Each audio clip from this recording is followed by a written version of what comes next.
বন্ধুরা, কেমন আছেন সবাই? আশা করি সবাই ভালো আছেন। ওয়েব লার্নার্স পয়েন্টের পক্ষ থেকে আপনাদের সবাইকে জানাচ্ছি স্বাগতম। আজকে আমরা দেখব কিভাবে ওয়ার্ডপ্রেস ওয়েবসাইটে থিম ইনস্টল করবেন। তাহলে চলুন শুরু করা যাক। শুরু করার আগে আপনারা যারা এখনও আমার চ্যানেলটিকে সাবস্ক্রাইব করেনি তারা আমার চ্যানেলটিকে সাবস্ক্রাইব করে নেবেন এবং পাশে থাকা বেল আইকনটি এনেবল করে নেবেন আমার লেটেস্ট সব ভিডিও পেতে। ওয়ার্ডপ্রেস থিম ইনস্টল করার জন্য আমাদেরকে ওয়ার্ডপ্রেসের ড্যাশবোর্ডে প্রবেশ করতে হবে। এখন আমরা ওয়ার্ডপ্রেসের ড্যাশবোর্ডে প্রবেশ করব। তো চলুন, ওয়ার্ডপ্রেসের ড্যাশবোর্ডে প্রবেশ করার জন্য আমাদেরকে সর্বপ্রথম যে কোনো একটি ব্রাউজার ওপেন করে নিতে হবে। ওপেন করার পর আমাদের ইউজার নেম পাসওয়ার্ড দিয়ে এখান থেকে আমাদের ড্যাশবোর্ডে প্রবেশ করতে হবে। ড্যাশবোর্ডে প্রবেশ করার পর এখন আমরা থিম ইনস্টল করব। ইনস্টল করার জন্য ওয়ার্ডপ্রেসের থিম ইনস্টল করার জন্য সাধারণত দুটি পদ্ধতি অবলম্বন করা হয়।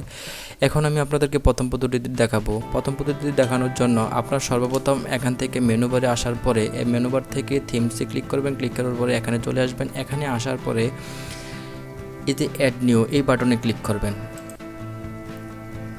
অ্যাড নিউ বাটনে ক্লিক করার পরে আমাদের এখানে অনেকগুলো থিম আছে। আপনি যে কোনো একটা থিম চয়েস করে এখান থেকে, ধরুন আমি এখানে এই থিমটা আমি ইনস্টল করতে যাচ্ছি।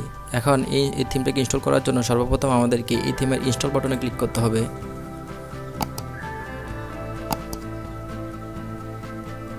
আমাদের থিমটা অলরেডি ইনস্টল হচ্ছে।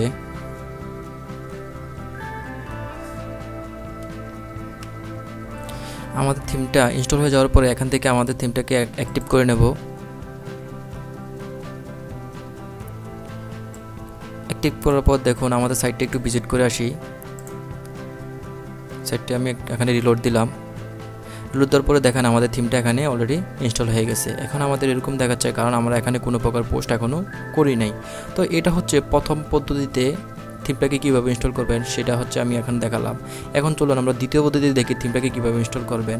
এখন দ্বিতীয় পদ্ধতিতে থিমটাকে ইনস্টল করার জন্য আবার আমাদেরকে ড্যাশবোর্ডে প্রবেশ করতে হবে। এখান থেকে যে কোনো একটা নতুন ট্যাব ওপেন করে নেবেন। যে কোনো ব্রাউজারে ট্যাব ওপেন করে আপনারা সার্চ বারে লিখবেন বা ইউআরএল বারে লিখবেন wordpress.org।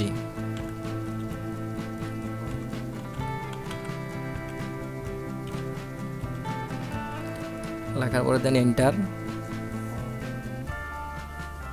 করার পরে আমাদের এখানে ওয়ার্ডপ্রেসের অফিসিয়াল ওয়েব পেজে নিয়ে আসবে। এখান থেকে এখানে আসার পর আমাদেরকে এখানে থিম এই মেনুতে ক্লিক করতে হবে।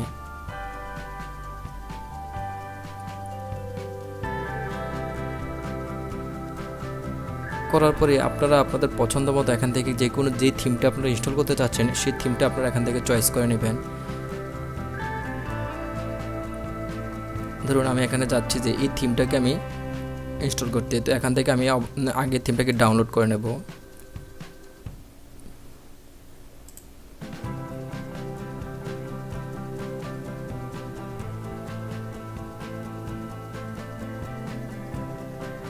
আমার থিমটা ডাউনলোড হয়ে গেছে। এখন এই যে ডাউনলোড থিম, এই থিমটা আমি এখানে নিয়ে আসলাম। এখানে এই যে আমার ডাউনলোড করা থিমটা হচ্ছে, এখানে এই থিমটাকে সর্বপ্রথম আমরা এখান থেকে কপি করব। কপি করার পরে এখানে আমাদের যেই ড্রাইভে বা যেই পার্টিশনে আমরা আমাদের জ্যামটা ইনস্টল করছি সেই ড্রাইভে আমরা সর্বপ্রথম প্রবেশ করব। এখানে তো আমি এখানে যেহেতু সি ড্রাইভে বা সিস্টেম ফাইলে আমি আমার জ্যামটা ইনস্টল করছি, সুতরাং আমি সেখানে প্রবেশ করছি। এখান থেকে সর্বপ্রথম আমরা জ্যাম্পে যাব। জ্যাম্পে যাওয়ার পর এসটিডক্সে যাব। এসটিডক্সে যাওয়ার পরে আমাদের যে ওয়ার্ডপ্রেসটা যে জায়গায় ইনস্টল করছি ওয়ার্ডপ্রেস ফোল্ডারে প্রবেশ করব। করার পরে এখান থেকে ডব্লিউপি কন্টেন্টে যাব।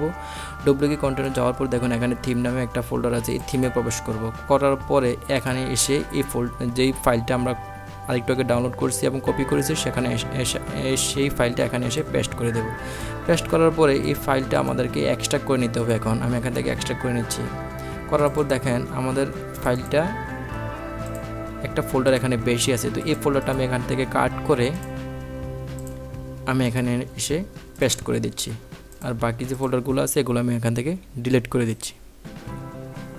ডিলিট করার পরে এখন আমাদেরকে চলে যেতে হবে আমাদের ওয়ার্ডপ্রেসের অ্যাডমিন প্যানেলে। তো ওয়ার্ডপ্রেসের অ্যাডমিন প্যানেলে যাওয়ার জন্য আমি এখান থেকে ব্রাউজারে ক্লিক করলাম। করার পর আমি এখানে ওয়ার্ডপ্রেসের অ্যাডমিন প্যানেলে আবার প্রবেশ করলাম। প্রবেশ করার পরে আপনারা সর্বপ্রথম এখানে অ্যাপিয়ারেন্স থেকে থিম বাটনে ক্লিক করবেন। করার পর দেখেন আমরা যে থিমটা আরেকটু আগে ডাউনলোড করে নিয়েছি বা ডাউনলোড করে নেওয়ার পর আমরা যদি থিমটাকে ইনপুট করছি দ্বিতীয় পদ্ধতির সাহায্যে এই থিমটা এখানে শো করছে। এখন এই থিমটা যদি এখান থেকে আমি অ্যাক্টিভ করি,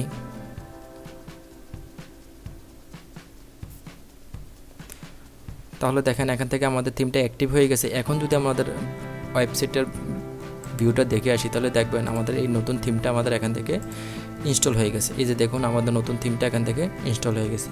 তো আমরা আজকে শিখতে পারলাম যে কিভাবে আমরা ওয়ার্ডপ্রেসে একটা থিম ইনস্টল করতে পারি এবং কি কোন কোন পদ্ধতির সাহায্যে আপনি থিম ইনস্টল করতে। বন্ধুরা আজকে এই পর্যন্তই, দেখা হবে পরবর্তী ভিডিওতে।